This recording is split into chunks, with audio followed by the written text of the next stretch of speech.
Vamos então seguir com a nossa leitura do livro A Vida nos Mundos Invisíveis, narração do Monsenhor Robert Benson, através do médium Anthony Borgia. Métodos de construção. Não menos importante, entre os muitos fatos, entre aspas, físicos do reino onde vivo, são os numerosos prédios devotados ao aprendizado e à melhora das artes familiares do plano da Terra. Esses edifícios magníficos apresentam aos olhos todos os sinais que esperaríamos da aparência de eternos. Os materiais de que são construídos são imperecíveis. A superfície das pedras são tão limpas, frescas, como no dia da construção. Não há nada que as sujem, nem poluição, nem corrosão, nem vento, chuva que estrague os trabalhos da decoração exterior. Os materiais de que são feitos são do mundo espiritual, portanto, têm uma beleza que não é terrena. Apesar de que esses finos prédios, para o aprendizado, terem todos os sinais de eternidade, poderiam ser demolidos se fossem considerados dispensáveis, ou se assim o desejarem. Tais prédios mudam dali e outros tomam seus lugares.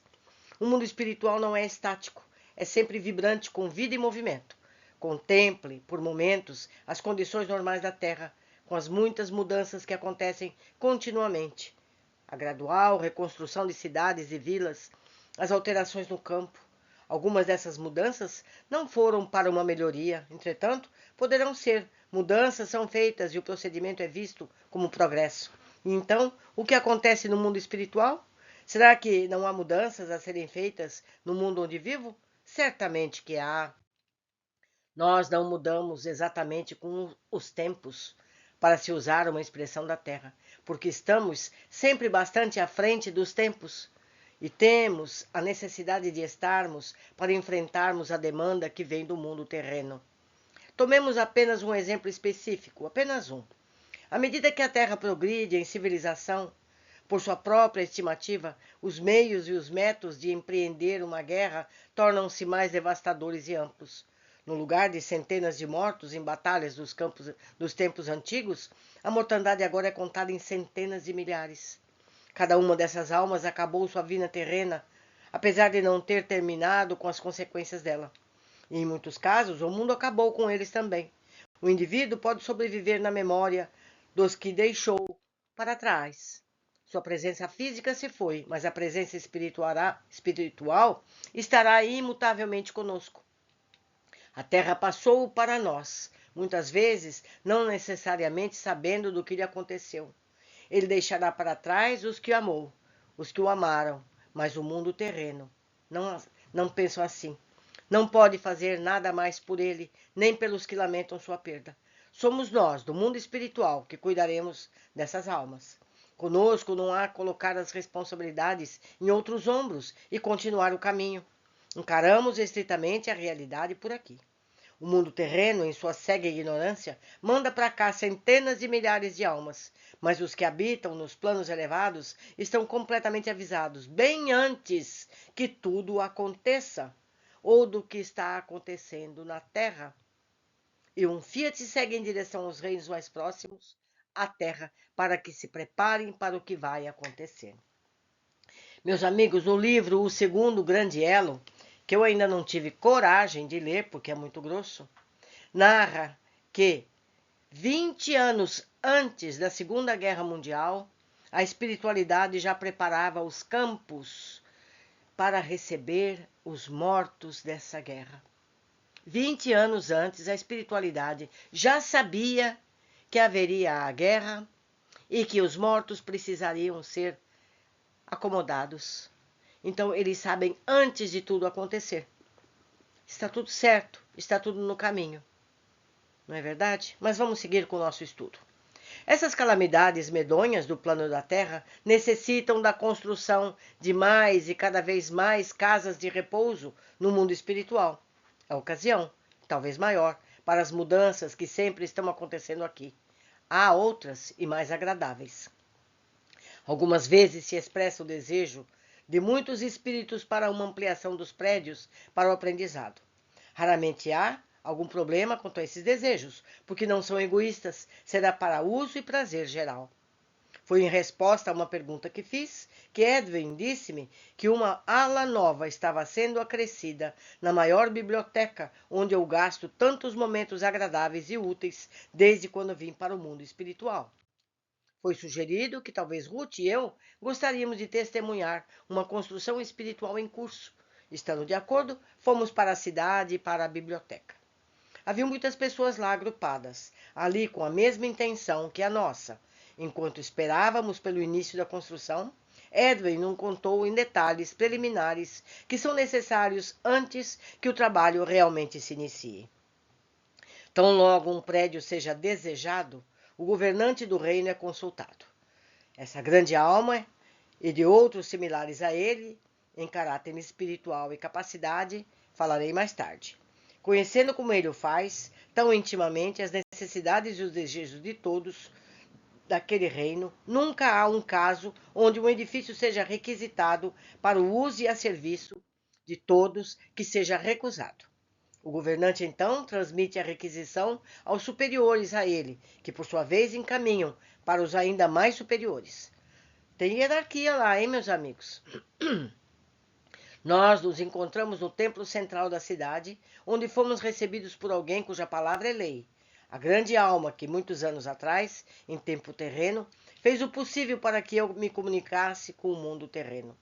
Esse procedimento, aparentemente complexo, de passar adiante de um para outro, pode sugerir às mentes os métodos dos funcionários públicos, que são tortuosos em suas demoras e delongas. O processo pode ser similar, mas o tempo exigido é bastante diferente. Não é exagero dizer que no espaço de alguns minutos terrenos, nossa aquisição tinha sido avaliada e a permissão, com uma bênção cheia de graças e de acompanhava, foi concedida. Em ocasião como essa, temos razão para estarmos alegres e usamos a oportunidade por completo. O próximo passo é consultar o arquiteto, e logo se pode imaginar que temos uma hoste de mestres a quem recorrer, sem limitações. Eles trabalham pela alegria que sentem ao criar algum grande prédio que vai ser usado a serviço de seus irmãos. Esses bons homens colaboram de uma forma que quase seria impossível no plano terrestre. Aqui, eles não são circunscritos pela etiqueta profissional ou limitados pela estreiteza do ciúme mesquinho. Cada um fica mais alegre e orgulhoso por servir que o outro. Nunca há discórdia ou descontentamento durante o empreendimento, ao que se apresentar ou forçar as ideias individuais de um às custas das de outro. Talvez você diga que uma unanimidade completa está longe, bem longe, além das fronteiras da natureza humana, e que tais pessoas não seriam humanas se não entrassem em desacordo ou mostrassem sua individualidade. Antes que você despreze a minha frase como sendo altamente improvável, ou como sendo um quadro de uma perfeição impossível de se atingir, exceto nos mais altos planos, deixe-me colocar o simples fato de que a discórdia e o descontentamento, num caso como esse que estamos considerando agora, não seria possível existir neste reino onde está o meu lar. E se você ainda insistiu em que isso não seja possível, eu digo, não, é perfeitamente natural.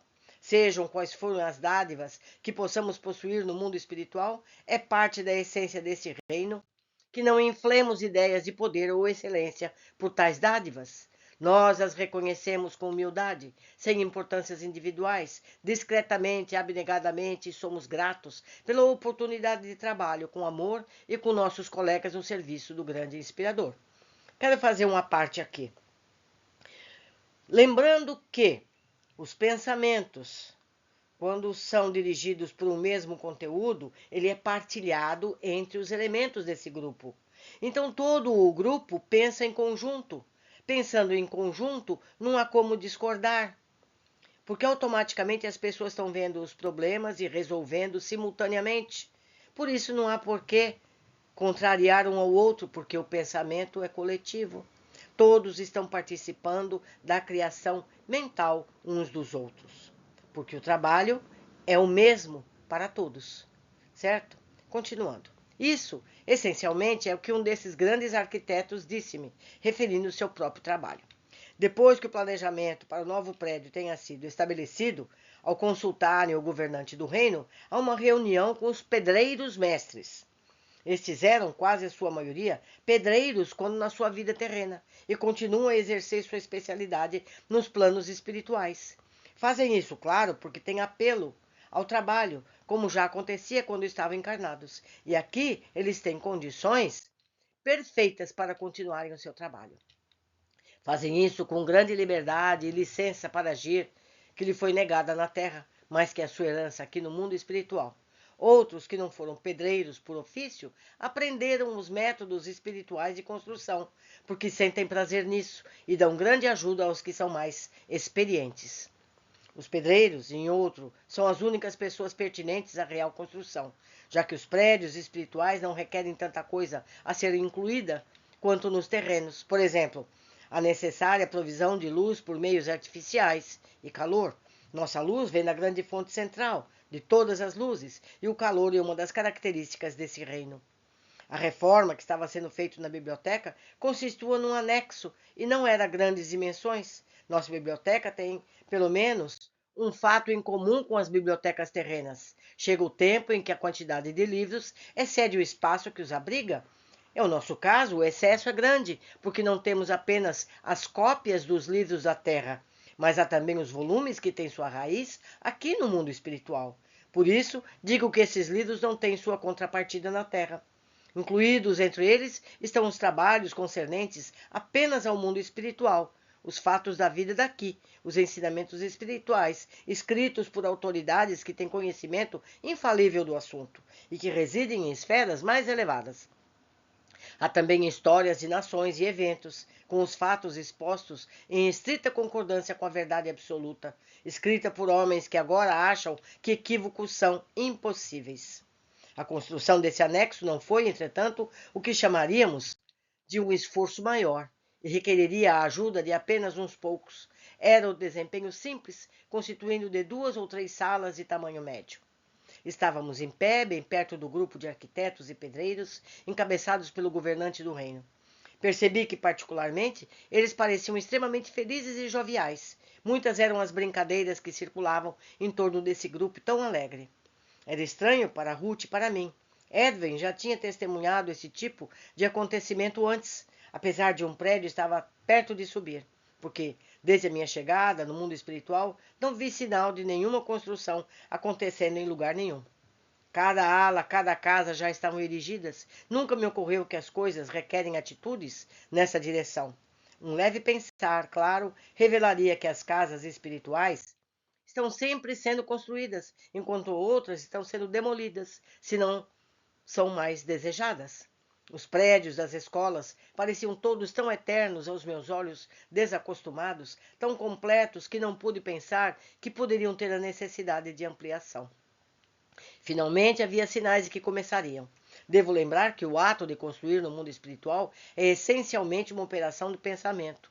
Não será surpreendente, portanto, se eu disser que em nenhum lugar visível serão vistos materiais usuais e a parafernália associada com as construtoras da terra, os andaimes, tijolos, cimento e outros objetos usuais. Iríamos testemunhar, de fato, um ato de criação de pensamento. Tais equipamentos, entre aspas, físicos, não são necessários. O governante do reino adiantou-se alguns passos e, de costas para nós, mas encarando o local onde a nova ala deveria se levantar, pronunciou uma breve, mas apropriada oração. Em linguagem simples, pediu ao grande Criador a sua ajuda para o trabalho que iria se iniciar. Sua prece trouxe uma resposta imediata, que veio em forma de um brilhante facho de luz, que desceu sobre ele e sobre os reunidos imediatamente atrás dele. Tão logo isso tenha acontecido, os arquitetos e os pedreiros adiantaram-se até ele.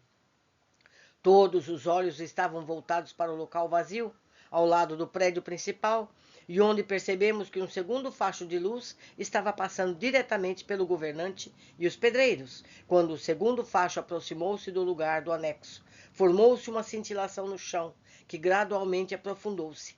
Cresceu em largura e altura, mas parecia, como agora, não ter nenhuma substância.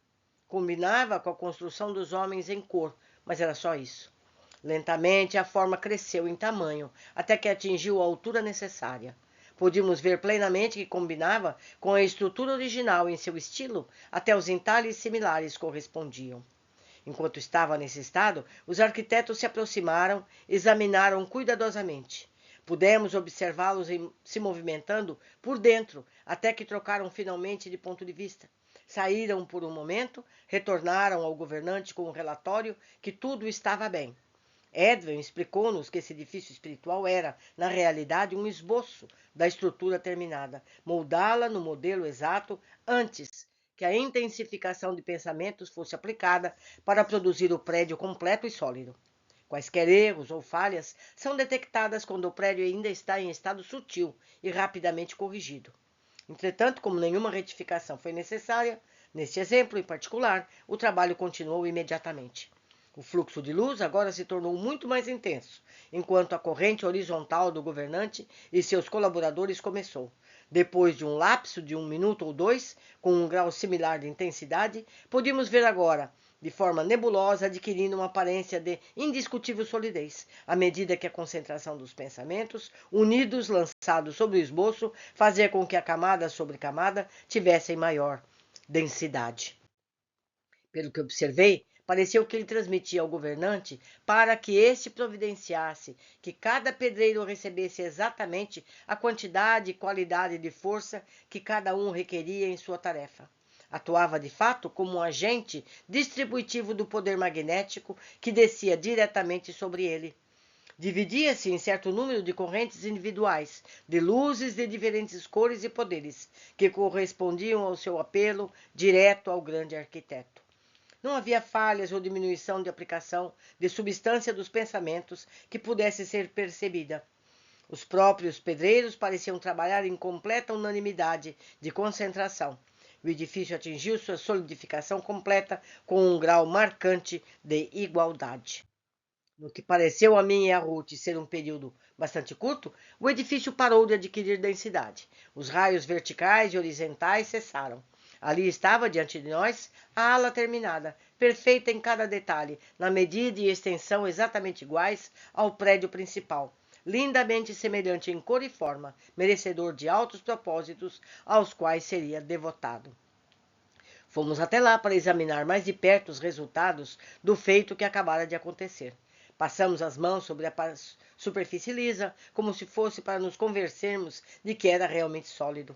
Ruth e eu não fomos as únicas pessoas a fazerem isso. Haviam outros que estavam testemunhando pela primeira vez, e com igual surpresa, o imenso poder do pensamento dirigido. O procedimento que governa a construção de nossas casas pessoais, bangalôs, difere um pouco do que acabei de descrever a você. Um indispensável pré-requisito para o proprietário de cada casa espiritual é o direito de possuí-la. Um direito que é obtido somente pelo tipo de vida que vivemos quando encarnados ou pelo progresso espiritual depois da nossa transição ao mundo espiritual. Uma vez que tenhamos adquirido esse direito, não haverá nada contra termos tais residências, se desejarmos uma. É comum se dizer que construímos nossas casas durante nossas vidas na Terra. E depois, isso fica no sentido amplo. O que nós construímos é o direito de construir, já que requer um entendido para que se erigir uma casa que justifique tal nome. Minha casa foi construída para mim, durante a minha vida eterna, por construtores tão eficientes quanto os que ajudaram a erigir o anexo da biblioteca. Meus queridos, encabeçados por Edwin, procuraram todos os detalhes requeridos para esse trabalho. Buscaram homens que cumprissem a tarefa, e Edwin fez uma linda peça de artesanato. Quando chegar o dia em que o meu progresso espiritual me leve adiante daqui, deixarei minha casa. Ficará por minha conta decidir se deixo minha casa antiga como está, para que outros a ocupem, ou gozem, ou se vou demoli-la. É costume, como dizem, dar de presente ao governante do reino para que ele disponha a outros à sua vontade. Meus amigos, a semeadura é livre, mas a colheita é obrigatória.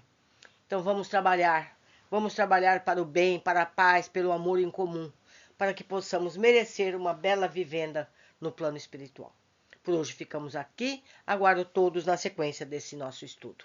Até breve.